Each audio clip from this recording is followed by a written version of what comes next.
St. Louis experts report opioid abuse is having a serious impact on our city's children. It's impacting not only the users, but their families. The youngest victims are children of addicts. A disturbing trend. Dr. Jamie Condas is an assistant professor of pediatrics at Washington University and St. Louis Children's Hospital. Dr. Condas is joining us. She's part of an organization called Voices for Children. Dr. Condas, thanks so much for being with us. Tell us what Voices of Children is all about. So Voices for Children is the St. Louis City and County CASA agency. CASA is a national organization, stands for Court Appointed Special Advocates, and they're volunteers, any sort of people over age 21 up till retired people who go through a short training course and become advocates for children who are in the foster care system. They are paired up with a child in the system, they visit with them, they get to know them, and then anytime the child has a meeting or a court hearing, the CASA advocate goes to the meeting and advocates on behalf of the child because they get to know the child very well. Okay. And then our Voices agency also employs attorneys who serve as guardian ad litem or attorneys for the children in the foster care system. So they also get to know the children and advocate for them. Yeah, how are children getting a hold of opioids, and what age group are we talking about?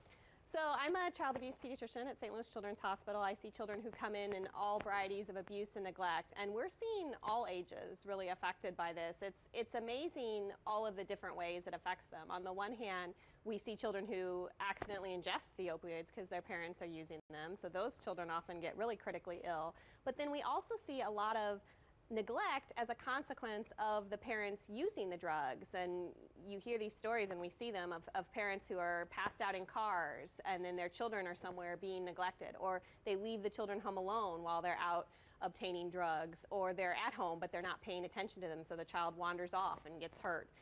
We're seeing that all the time. And then we also know that families where the parents use drugs have higher rates of physical and sexual abuse as well. So we're seeing that too.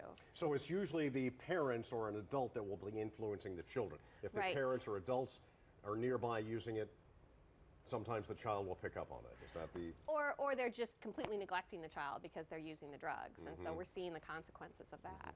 Now, you talked about court-appointed special advocates, CASA. Yes, yes. What is their role? How many of those are in the St. Louis area?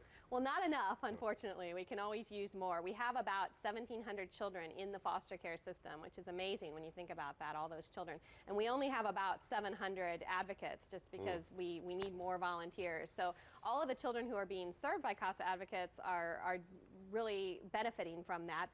We know that they have better outcomes. They're in the foster care system for a shorter amount of time. They're staying in school better because they've got that person advocating for them. So we could definitely use more. All right, we just have a few seconds. How, if someone's interested in finding out more about that program, maybe going through the training, how can they contact the organization? Yes, so they can definitely go to the Voices for Children website. They can contact any of the board members are listed there, myself and the others. There's also ways to contact people that work for Voices to become a volunteer. We also have several events throughout the year. We have holiday events. We have a gala in April. So there's a lot of different ways to learn about the organization. Great. Dr. Condas, thank you so much for being with us. Good luck. Thank you so much. Thank you. We appreciate it. Let's send it back to Chandria.